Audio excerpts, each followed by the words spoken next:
नमस्कार। इस वीडियो में मैथिली शरण गुप्त जी की रचना साकेत में चित्रित उर्मिला का विरह वर्णन विषय पर मैं चर्चा करूंगा। साकेत द्विवेदी जी की प्रेरणा से लिखा गया गुप्त जी का एक श्रेष्ठ महाकाव्य है। इसमें उर्मिला के जीवन का आकर्षक चित्रण किया गया है।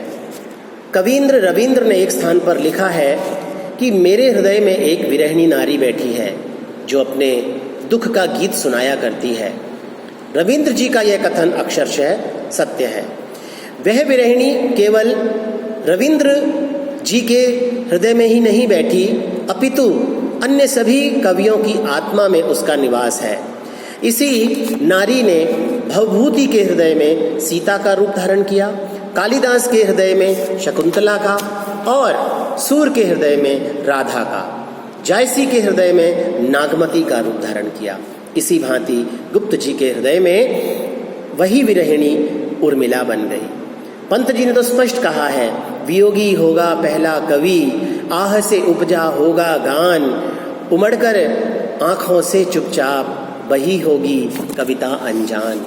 यही कारण है कि आदिकाल से कवियों ने वेदना और विरह का आंचल पकड़ा और अपने भावों को विभिन्न स्वरूपों में प्रस्तुत करते रहे। हिंदी के प्राचीन काल में विरह के प्रधान कवि जायसी, सूर और कवित्री मीराबाई हुई हैं। इसके अतिरिक्त देव, घनानंद और ठाकुर भी इसी श्रेणी में आते हैं। रीतिकालीन कवियों में इतना विरह का प्राधान्य नहीं रहा। आधुनिक युग में वियोग की कसक हरिऔध, प्रसाद, महादेवी जी और बच्चन आदि कवियों में पाई जाती है। मैथिली शरण गुप्त भी इस दृष्टि से पीछे नहीं ठहरते। उन्होंने भी अपना हृदय नायिका के कंठ में उड़ेलकर उसका सहारा लेकर विरह गान किया है। उन्होंने भी अपना हृदय उनकी विरहिणी उर्मिला को दे दिया है। उर्मिला का विरह साकेत की सबसे महत्वपूर्ण घटना है। उसकी परिस्थिति बड़ी करुणाजनक है। साकेत में उर्मिला ही सबसे निराश्रित सी लगती है।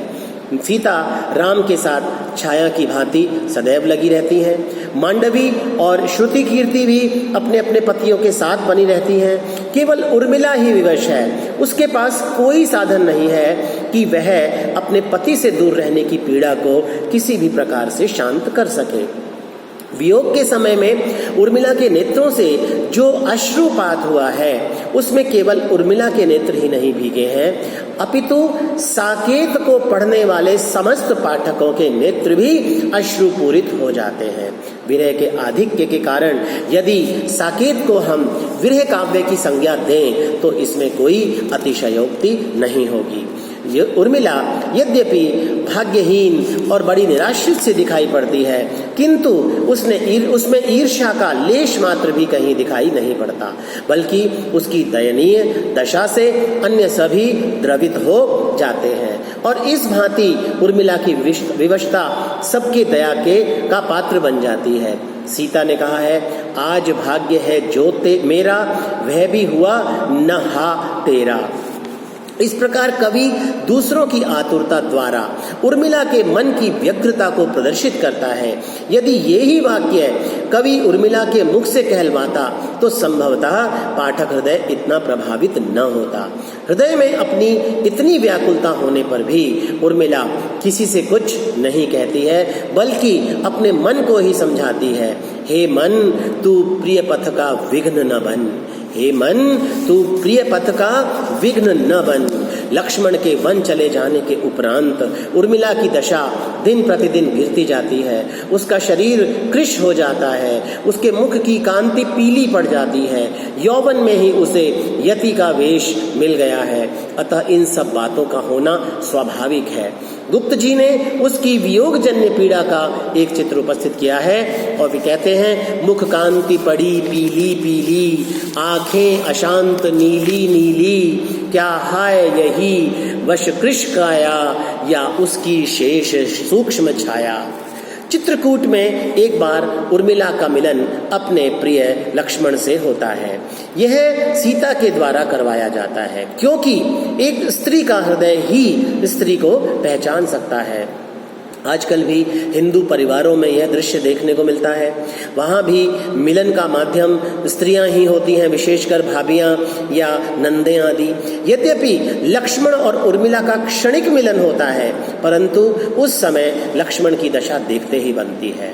वे उर्मिला को अपने समक्ष देखकर कर्तव्य विमूढ़ से हो जाते हैं और वे निश्चय नहीं कर पाते कि वह उर्मिला ही है। निराश होकर उर्मिला ही कहती है कि उर्मिला अपने मन में सोचती है कि आज उसके उपवन का हरिण वनचारी हो गया है, इसीलिए वह डरता है कि पुनः मैं बांध न लिया जाऊं। लक्ष्मण की इस विषम परिस्थिति को देखकर उर्मिला विश्वास दिलाती है और कहती है कि मैं अब तुमको अपने बंधन में नहीं बांधूंगी, मैंने स्वेच्छा से ही तुम्हें छोड़ा है, इसीलिए आपको भयभीत होने की आवश्यकता नहीं है। वाह रे नारी हृदय! लक्ष्मण का हृदय उर्मिला के आंतरिक तूफान को सहन नहीं कर पाता।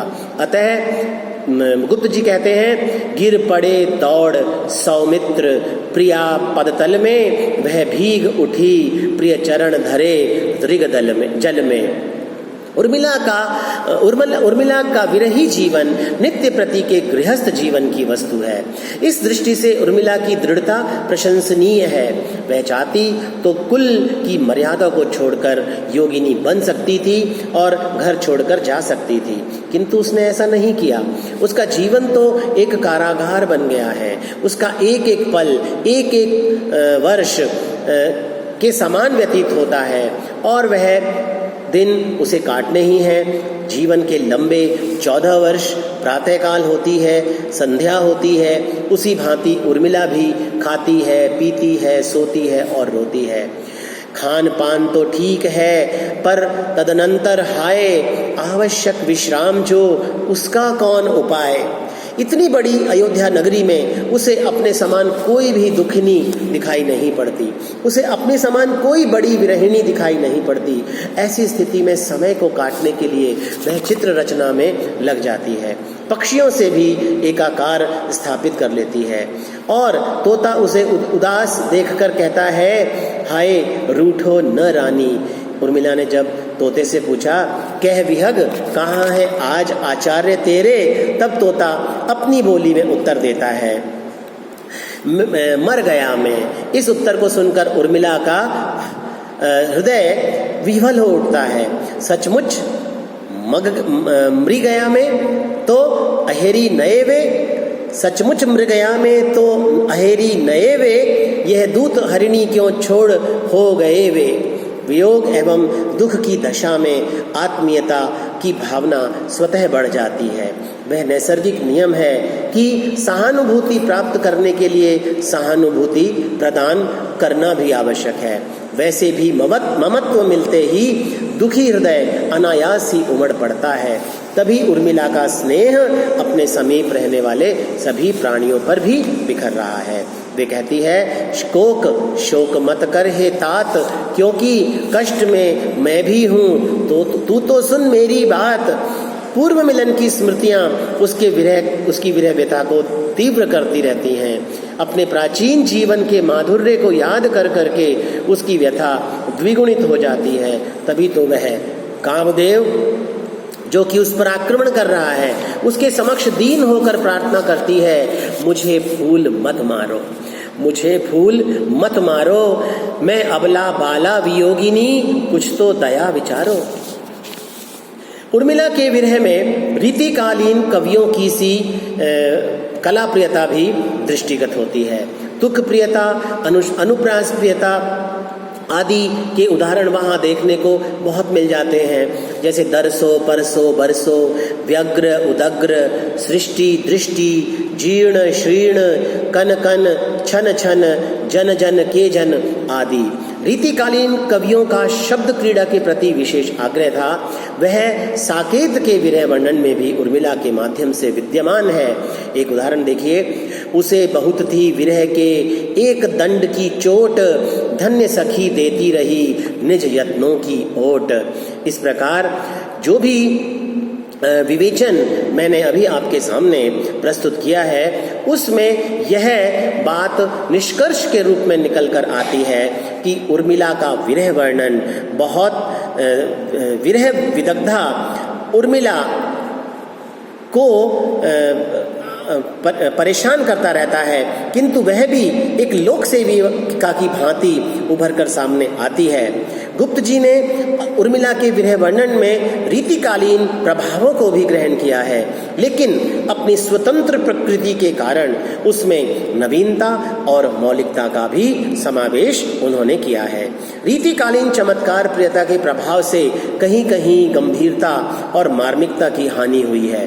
इस संदर्भ में डॉक्टर द्वारिका प्रसाद सक्सेना का कथन द्रष्टव्य है। वे कहते हैं कि तभी तो इस विरह वर्णन में कलात्मकता तो है परंतु आकर्षण नहीं है, सरसता तो है परंतु गांभीर्य नहीं है, इसलिए संपूर्ण सरस और रमणीक होकर भी कवि की असमर्थता का द्योतक है। ऐसा डॉक्टर द्वारिका प्रसाद सक्सेना का कथन है, किंतु फिर भी विरह वर्णन की दृष्टि से गुप्त जी ने साकेत की उर्मिला का जो विरह प्रस्तुत किया है वह अनुपम है, अद्भुत है और अद्वितीय है। धन्यवाद।